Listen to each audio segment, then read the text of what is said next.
What's up, everybody? Good morning. Happy Saturday. I hope you're having a kick-ass weekend. Anyway, what a day.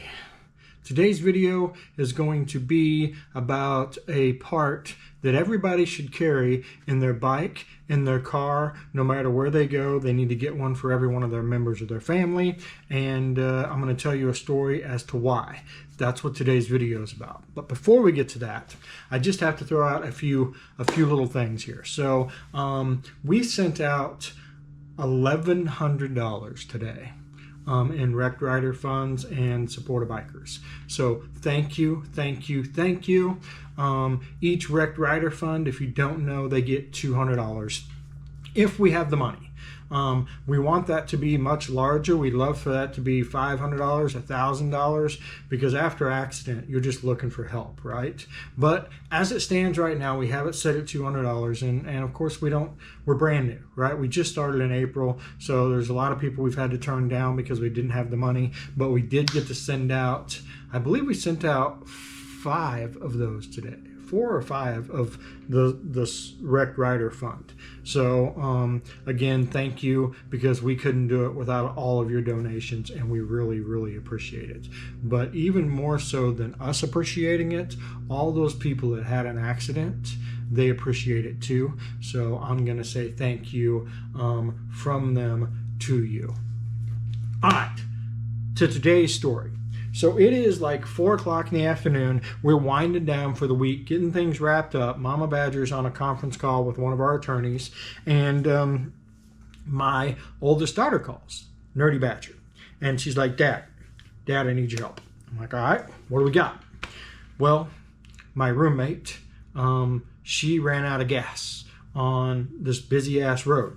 And she's sitting alongside the road. I'm going there now, but do you have a gas can? Can you bring some gas? So I was like, well, yeah, I do have a gas can, funnel. I'll grab gas. I'll meet you there. So I hang up the phone. I come out. I get a gas can. We have extra gas. It's hurricane area, so you always have gas. But anyway, I had gas, grabbed a funnel, and I headed out the door, right? And so I get there, and it's a 4-lane highway, and it's a busy highway.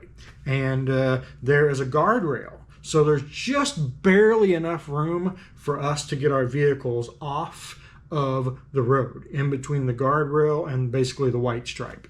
There's no extra room. Like, I took my gas can out of the back of my truck, and then I tried to go down the passenger side to get in the door to get my funnel, and I couldn't. So I had to go back out on the street in my driver's door to get my funnel.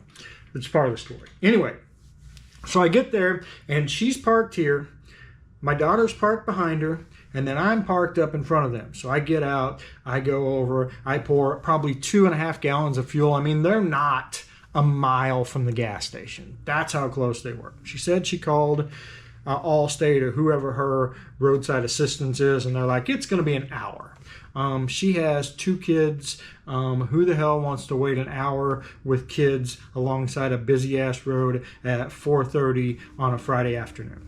Nobody does, me included. So anyway, I get there, I pour the gas in, and I take back, I put the gas in the back, and she goes to start it, and click, click, click. Click, click, click. I'm like, shit, the battery's dead. Probably from her sitting there with the flashers on. I'm sure the kids had the radio or TVs on in there, whatever. But anyway, that amount of time ran down her battery. Well, crap. I don't have this with me. I always have this on the bike, but I'm carrying jumper cables. You guys remember jumper cables? You know, clamps on either end, and you hook it from one car to another car, and that's how we always jump started our cars. They were great back in the day. I have one on every vehicle, so do all my kids. The problem with them is you have to have another car. If you're in a parking space, I don't know how many times this has happened, I've had to push the car out into the middle of the road in the parking lot so that somebody could pull up to me, we could get face to face and hook up the battery cables. So I did not bring this because I did not think, this is a jump pack, by the way. All you do is plug in the cables, plug this into the battery, wham, bam, thank you, ma'am, car started. No other car needed. Anyway, I didn't even think about that because she ran out of gas, right? So then my mind goes to thinking, all right, what are we going to do? Because I'm on a 2-lane divided highway. I'm going to have to turn around and go against traffic to get face to face with her in order to start her car. Or I'm going to have to pull the battery out. Now, mind you, I didn't take a bunch of tools with me. All I was expecting to do was pour some gasoline in it, crankety crank crank, we're rolling. So I'm like, that's probably not going to work. Well, the beauty of my daughter's car is an HHR. The beauty and the sadness of that is the battery is actually located in the back. So what do? She pulls up because she was behind her. She pulls in front of her, and then we back her up to the other girl's car. And then one of them had jumper cables. I didn't have to get mine out. They were short jumper cables, so we had to pull it really close. But anyway, we got it stretched, we got it started, and on down the road. But the moral of this story is, what a pain in the ass jumper cables are. Now, they've saved my butt a million times, but today, in today's world where we have these super cool little bitty jump boxes, every vehicle in the world should have one of these in it. They should come from the factory with one of these. That's how strongly I feel.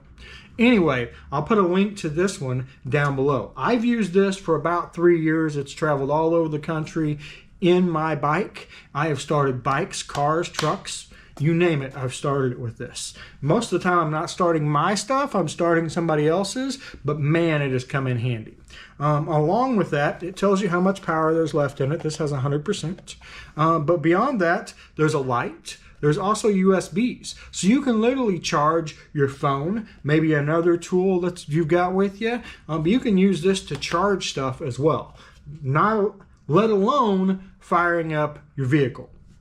So if you have friends and family that you would hate to see sitting in a parking lot trying to find a stranger to give them a jump start, or waiting 2 hours for AAA to come jump start them, get them one of these for Christmas. They may look at it and go, well, but the first time they have to use it, they will thank you, thank you, thank you, and thank you a third time or a fourth time. How many times did I say thank you? Anyway, get you one of these. These are priceless in a time that you need one.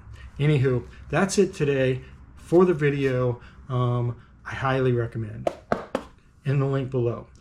If you don't want the one I got in the link below, do your own research, find you a good one. I chose this one because I've used it for years. It's never let me down. And so many people take something in that a company sends them and they're like, this thing is awesome, man. Thank you for sending it to me. You got to get one of these. Guys, they've not used them in the field. This has been all over the country multiple times through wind, rain, you name it. And it's always been there and it's always worked. So I'm going to stick with what I know and recommend it. Anyway, guys, thank you for watching today. I hope you have a great weekend and we will see you all tomorrow.